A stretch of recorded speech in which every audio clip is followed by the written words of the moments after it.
ये सवाल हर मनुष्य के मन में होता है। ध्यान से सुनिए। एक बार की बात है, अर्जुन भगवान श्री कृष्ण के समीप आकर कहा कि वो दुविधा में है और इसका जवाब वो श्री कृष्ण से चाहते हैं। श्री कृष्ण ने पूछा कि क्या सवाल है। अर्जुन ने कहा, मुझे ये जानना है कि अच्छे लोगों के साथ हमेशा बुरा ही क्यों होता है, वही बुरे लोग खुशहाल दिखते हैं।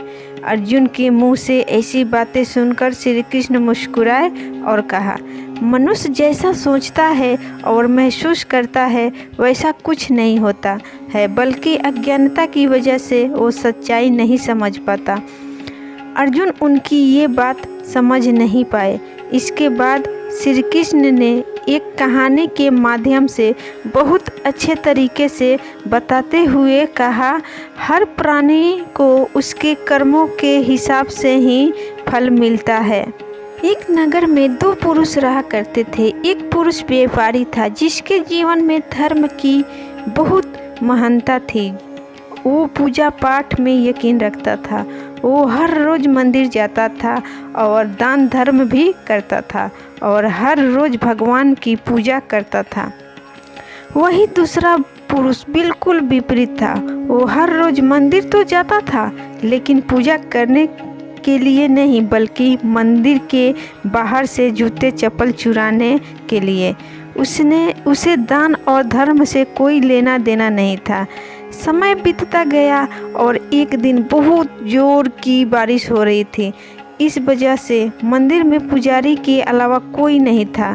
ये बात जब दूसरे पुरुष को पता चली तो उसने कहा कि ये सही मौका है मंदिर का धन चुराने का।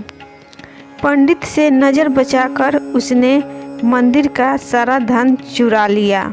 उसी समय धर्म कर्म में विश्वास रखने वाला व्यक्ति भी मंदिर पहुंचा।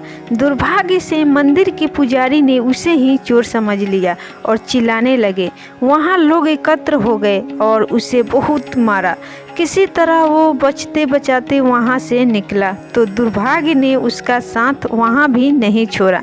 मंदिर के बाहर वो एक गाड़ी से टकरा गया और घायल हो गया।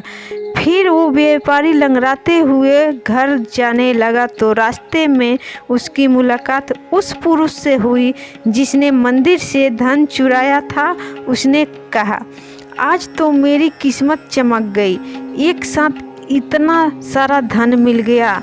ये सब देखकर उसे बहुत बुरा लगा और उसने अपने घर से भगवान की सारी तस्वीरें निकाल दी। कुछ साल बाद दोनों पुरुषों की मृत्यु हो गई। मरने के बाद जब दोनों यमराज के सभा में पहुंचे और भले पुरुष ने दूसरे व्यक्ति को देखा तो उसे बहुत गुस्सा आया। उसने क्रोधित होकर यमराज से पूछ ही लिया, मैं तो हमेशा अच्छे कर्म करता था, दान में विश्वास रखता था, उसके बदले जीवन भर मुझे अपमान और दर्द ही मिला और इस व्यक्ति को नोटों से भरी पोटली, आखिर ऐसा भेदभाव क्यों?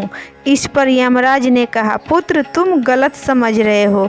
जिस दिन तुम्हारी गाड़ी से टक्कर हुई थी वो दिन तुम्हारे जीवन का आखिरी दिन था, परंतु तुम्हारे अच्छे कर्मों की वजह से तुम्हारी मौत सिर्फ एक छोटी सी चोट में बदल गई। तुम इस दुष्ट व्यक्ति के बारे में जानना चाहते हो? दरअसल ये इसके भाग्य में राजयोग था, मगर इसके कुकर्मों और अधर्म की वजह से वो सिर्फ एक छोटी सी धन की पोटली में बदल गया। उम्मीद है दोस्तों आप सभी को ये स्टोरी बहुत अच्छी लगी होगी और आप लोग इस स्टोरी से कुछ ज़रूर सीखे होंगे। ज़रूरी नहीं है कि हम जैसा सोचते हैं वैसा ही सही हो दोस्तों। तो फिर मिलूंगी नए स्टोरी के साथ, तब तक के लिए आप सभी को बाय बाय दोस्तों। Thank you.